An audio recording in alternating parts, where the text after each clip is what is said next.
Hey guys, Mix here, and in today's video I'm beginning by introing outside because today is a big day with this build series. So if you guys don't know already, we have been working on a 1980 Honda CB750C and trying to get it running, and we did get it running for the first time in 20 years, and now that we know that it's running, it's going on to the half-scale NasKart. So I have this thing up on jack stands today because we're going to be taking out the old engine and pretty much everything in the back of it that we won't need anymore and putting in that engine. Well, maybe not putting it in today, but getting everything together that we're going to need to make this work. So it's definitely going to be a little bit tight today working back there. That's why I pulled it out a little bit. Just so that there's way more room back there, which there is definitely a lot more. There are supposed to be some thunderstorms that are going to be rolling through soon, and I can't shut the doors, so we're just going to have to see what happens. But let's go inside. Alrighty guys, so as I just said before, we're going to be taking out the engine and starting to figure out and measure how this is going to work. There are definitely some things in the way that are going to make this really, really hard to do, but anything is really possible if you really just put your mind to it, and I think I can make this work. And then earlier today I picked up a little dolly for the engine because this thing is so heavy. So this is definitely a really big help just to kind of maneuver it around a little bit. Now obviously I'm not going to be able to lift it up onto this for a couple reasons. One, because of how heavy it is, and the axle is above the frame, so that is going to be a little bit of an issue as well. But the whole chassis that this thing is made out of is really, really strong, so I don't think that we're going to have any issues about it bending at all or anything like that.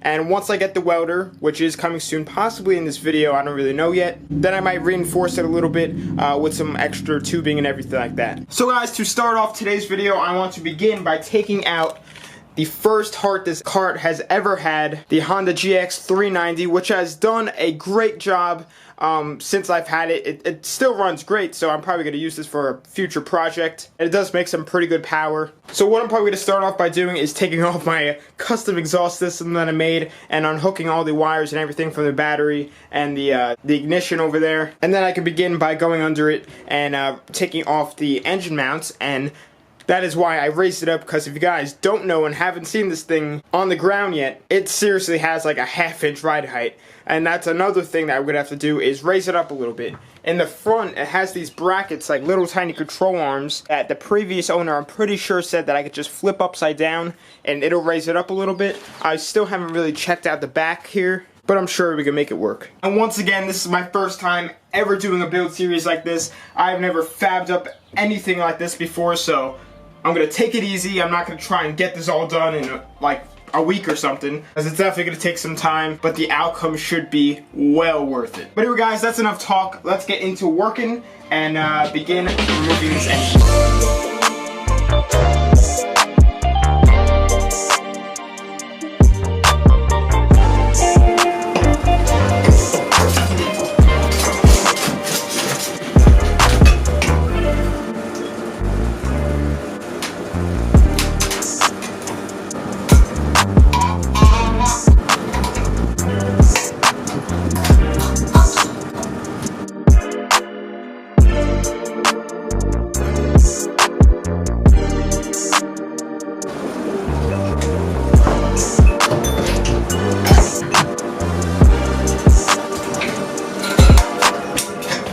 So guys, the engine is already out of the half-scale NasKart. It looks so weird with it not in there. It looks so like naked, but it actually has a really, really cool design. It only takes 2 nuts to get the whole entire engine out. So those little blocks right there, that one, and then there's another one, yep, right there. They just bolt onto those little studs right there, and they just hug these 2 little frame rails, and it stays there. So I thought that was pretty cool. I've never seen anything really like that. But now that that is out, I can push that to the side, and I want to begin measuring this engine and starting to kind of brainstorm how I want to do this. Now, I already have kind of an idea in my head that I want to create like a little riser here, like a whole new platform over the axle, make it nice and strong so it, you know, can hold up the engine's weight obviously, and mount the engine onto that, and if it's high enough, run like a little type jack shaft system, and I'm gonna have to change out the sprocket and run it over the sprocket and then have it like that. And I'm probably gonna obviously gonna need to get a bigger sprocket one that was the same size of the rear sprocket on the motorcycle, because if I were to use like how this is on here, this super skinny chain, it would honestly probably just snap under all the power. But that should be super simple, and this little setup is pretty easy. I just need to get a split sprocket for it and just bolt it in. But that's kind of my idea. There might be a little bit of a height problem with this bar that goes across with the top of the head. I'm gonna whip out the tape measure right now and start kind of trying to figure out how this will work. Alright, so I'm first off going to begin by measuring basically at its farthest point from one side to another. So I'm going to go from the oil filter to pretty much the back of the engine. I'm just going to kind of eyeball this. I'm not going to go insanely like exact. Alright, so that's about 20 inches right there. So 20 inches long. Now I'm going to go down to the oil pan at about 23.5 inches tall. So now I'm going to go 20 inches long on this and 23.5 inches tall in this area, and kind of just make believe that there's a platform here. So I'm just going to kind of mark it in this dirt area where 20 inches is. Alright, so 20 inches is actually the exact length from here to there. But I'm going to go a little bit farther back from here because the engine does kind of go on a little bit of an angle. So I may need to add on some metal over here for mounting purposes. Perfect. And then it would come out to about midway between this bar and the back of it. Alright, so now I'm going to go 23.5 inches up from where I marked. And that ends up right below the top of the seat line. So obviously it is going to be way taller because it's going to come up about another 5 inches in order to come over the axle. If we add 5 inches onto this, it goes to basically the top of the roll cage. So that's a tall engine. So honestly, I was coming into this like a little bit skeptical because I'm not even going to lie.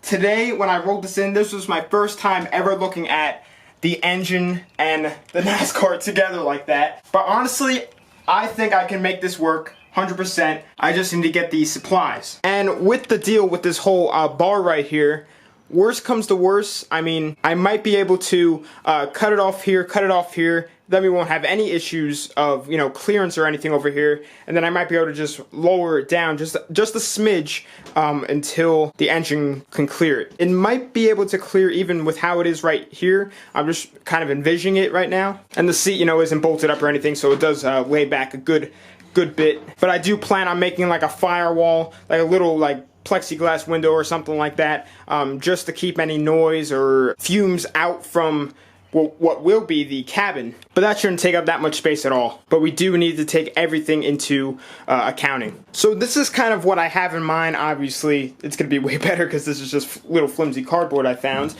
But it's going to be straight upright. I did line it up with a little mark. It's kind of right under this little lip right here. But it's going to go upright, and then it's going to have like little supports in there and everything to keep it nice and strong. And I'm going to be using some really, really strong material. So we shouldn't have to worry at all about the material bowing or anything and just hitting against the axle. And then after that, it's going to run basically straight with all the supports underneath it. And the axle doesn't have any play in it. This thing doesn't have any suspension whatsoever. It's a huge hardtail, so nothing flexes at all. I mean, I'm sure the metal flexes a little bit, but it's not like a suspension when the axle would like move with it and take in all the bumps. And then basically after this, there's going to be like an extension off of the existing frame up until it reaches the 20-inch mark from the line that I drew. And then it's going to go up with some more supports to keep it nice and sturdy. And then I'm probably going to use some of the engine mounts that I have already and could probably make some of my own and kind of mount it from all the frame rails. And it would also be mounted down to the engine itself in somewhat of a go-kart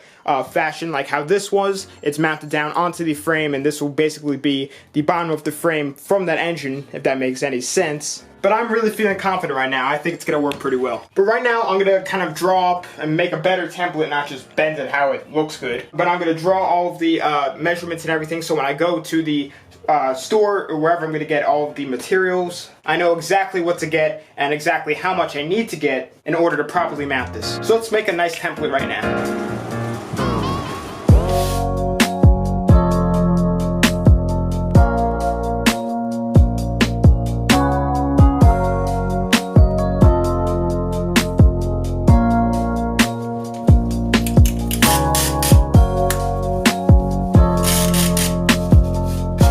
Alrighty guys, so here is my template. Now it may not be perfect, my lines may not be exactly straight, but I get the idea. So here is the existing frame mating surface. This is where it's going to link up with the existing frame. And then there's gonna be a bend here at the 5-inch mark, 5 inches in order to clear the axle.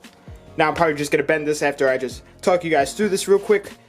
And then there's gonna be 20 inches from the 5-inch mark to the next 5-inch mark from the next bend. Oh wait, should have wrote that there. Okay, now it's perfect. So it's gonna bend here, and the bend is gonna come down another 5 inches, added on my extra cardboard. And then I need a width of 22 inches. This cardboard wasn't 22 inches, but I'll get the idea. Maybe.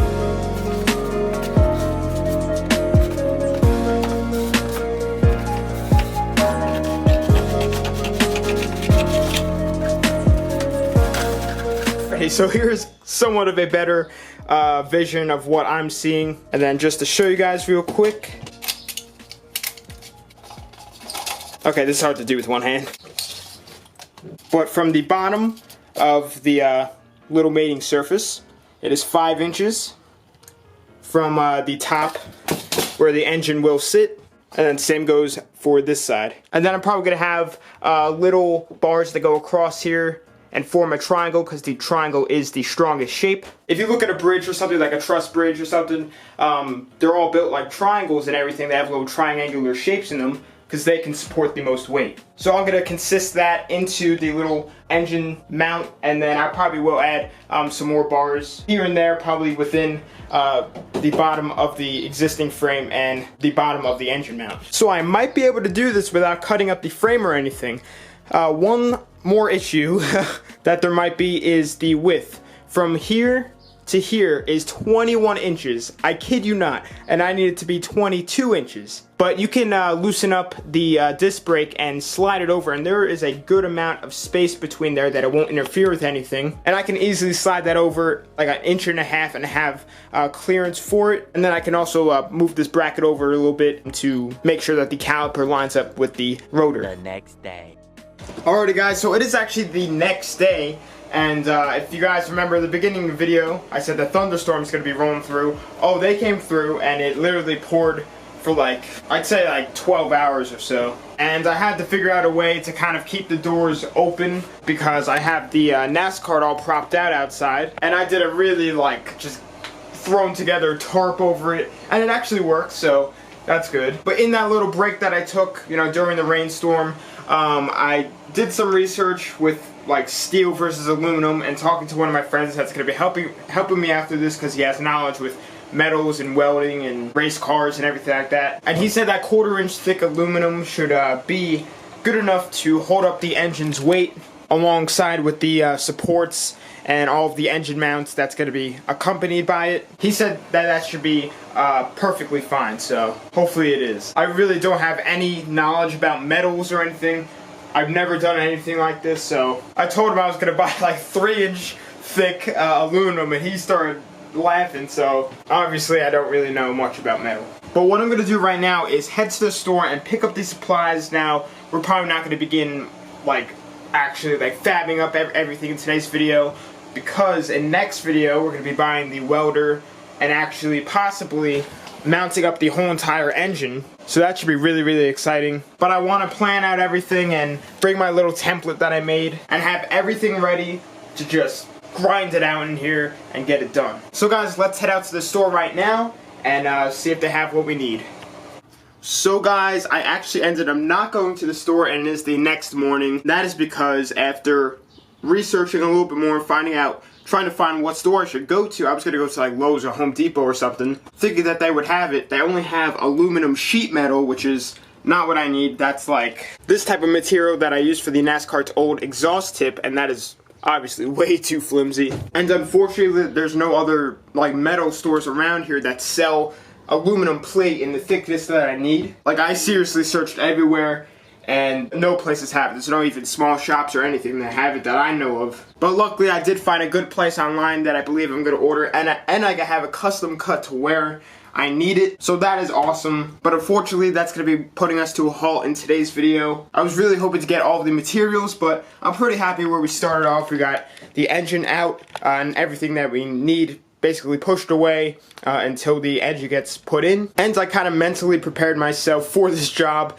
and honestly, I think it's going to be easier than I thought it was. I mean, it's still going to be a little bit of a challenge, but I think I could definitely do this. But definitely do not miss next video. We're going to begin fabbing up everything, and gonna try and get the engine in the next video as well. I'm also going to be buying the welder, welding for the first time, and my friend that's going to be helping me through this, he's going to help me out a little bit with welding, so that is good. But I'm going to be ending it off here. Follow my social medias, they will be on the outro of this video. Instagram and Snapchat I use the most. But thanks for watching. Please subscribe, like, comment, tell your friends about the channel.